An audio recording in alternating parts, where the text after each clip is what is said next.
Assalamualaikum warahmatullahi wabarakatuh.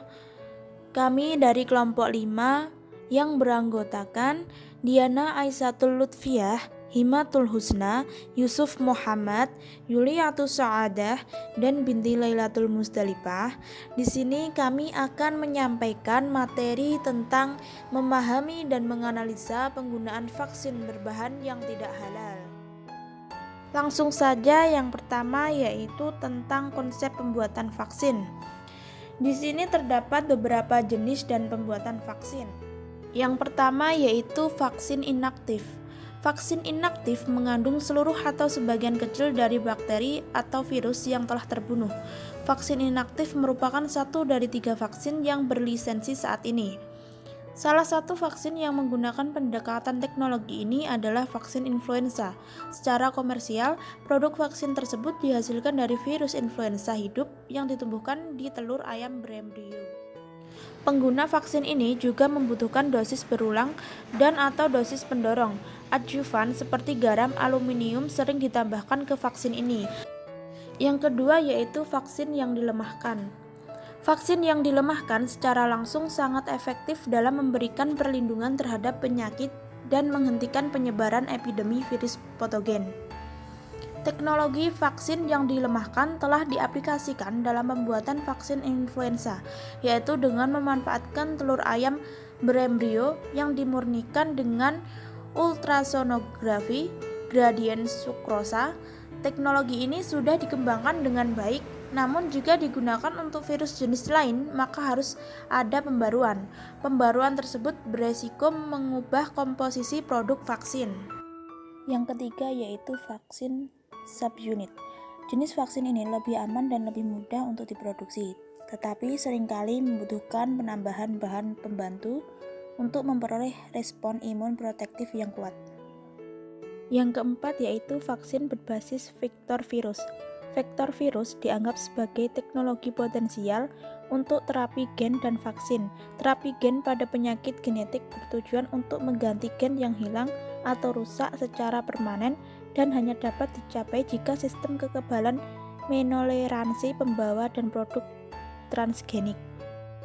Vaksin berbasis vektor virus memberikan ekspresi protein tingkat tinggi dan stabilitas jangka panjang, dan memicu respon imun yang kuat.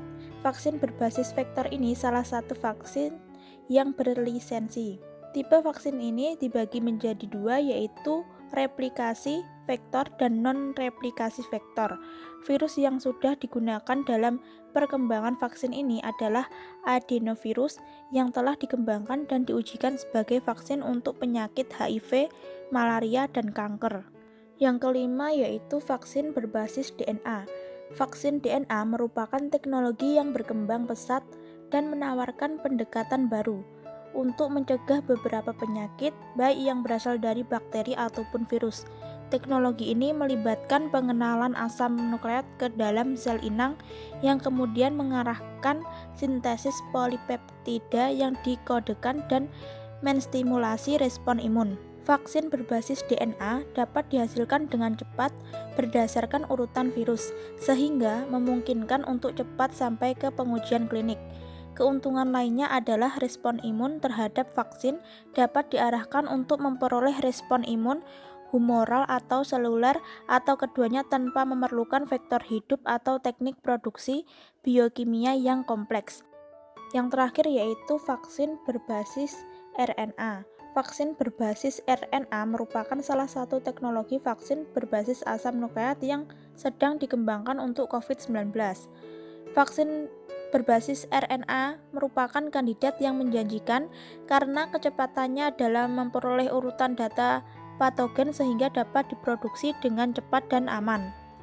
Poin berikutnya yaitu tentang konsep penggunaan vaksin berbahan yang tidak halal dalam undang-undang. Pada pasal 1 angka 8 Undang-Undang Nomor 36 Tahun 2009 tentang Kesehatan menyebutkan bahwa obat merupakan bahan atau paduan bahan termasuk produk biologi yang digunakan untuk mempengaruhi atau menyelidiki sistem fisiologi atau keadaan patologi dalam rangka penetapan diagnosis, pencegahan, penyembuhan, pemulihan, peningkatan kesehatan dan kontrasepsi untuk manusia. Dari penjelasan tersebut, maka obat dapat dibedakan berdasarkan fungsinya, yaitu penetapan diagnosis, pencegahan, penyembuhan, pemulihan, peningkatan kesehatan, dan kontrasepsi bagi manusia. Salah satu bentuk obat yang digunakan sebagai pencegahan yang ada di pasaran khususnya di Indonesia adalah vaksin.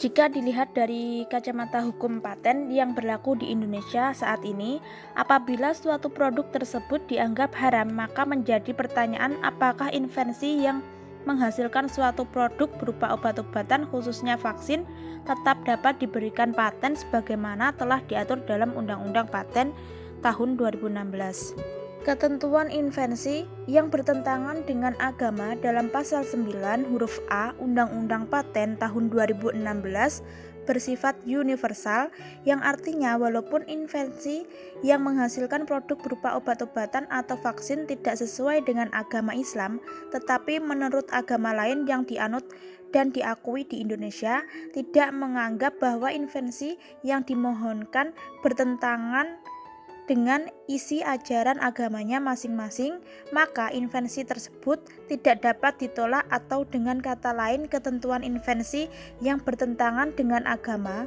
harus bertentangan dengan semua agama, yakni agama Islam, Kristen, Katolik, Hindu, Buddha, maupun Konghucu, maupun aliran kepercayaan lain yang diakui di Indonesia.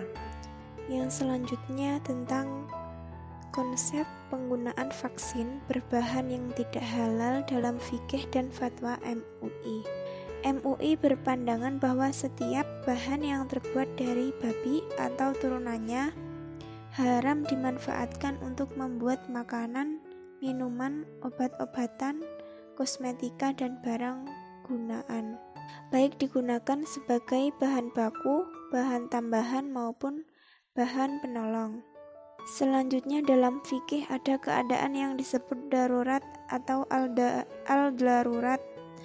Menurut Al-Yasha Abu Bakar, apabila keadaan ini terjadi menimpa seseorang, maka dia diberi izin untuk melakukan perbuatan haram yang dalam keadaan normal tidak boleh dilakukan. Keadaan darurat secara umum selalu dikaitkan dengan penyelamatan nyawa. Contoh paling masyhur yang sering dikemukakan adalah kebolehan mengonsumsi barang haram ketika tiada lagi makanan halal. Selanjutnya yang terakhir, analisa dari berbagai sumber yang didapatkan. Secara konstitusional, negara mengesahkan Undang-Undang Nomor 33 Tahun 2014 tentang jaminan produk halal sebagai manifestasi tanggung jawab negara dalam memberikan perlindungan hak masyarakat atas jaminan hidup yang sehat dan terlindungi dalam beribadah sesuai dengan ajaran agamanya, sebagaimana telah ditentukan dalam UUD 1945. Menurut madhab Hanafi, selama produk akhir merupakan bahan yang tidak termasuk kategori najis, maka kembali kepada ketentuan semula bahwa bahan tersebut halal untuk digunakan atau dikonsumsi. Menurut Imam Syafi'i, yang memang sangat tradisional, cenderung berhati-hati menerima konsep perubahan zat ini. Dalam pandangan madhab Syafi'i, bila perubahan suatu zat tersebut terjadi secara alami dan tanpa campuran tangan manusia, maka hukumnya halal. Namun, bila ada campur tangan manusia yang mengubah zat najis menjadi produk lain, maka hukumnya haram untuk dikonsumsi. Kemaslahatan yang ingin dicapai dari keputusan bolehnya penggunaan vaksin adalah menjaga jiwa yang menjadi salah satu dari 5 komponen tujuan tercapainya syariat. MUI mempertimbangkan di mana kemaslahatan menjadi tujuan akhir disyaratkannya hukum Islam. Baik, mungkin itu saja yang dapat kelompok kami sampaikan. Kurang lebihnya kami mohon maaf. Sekian, wassalamualaikum warahmatullahi wabarakatuh.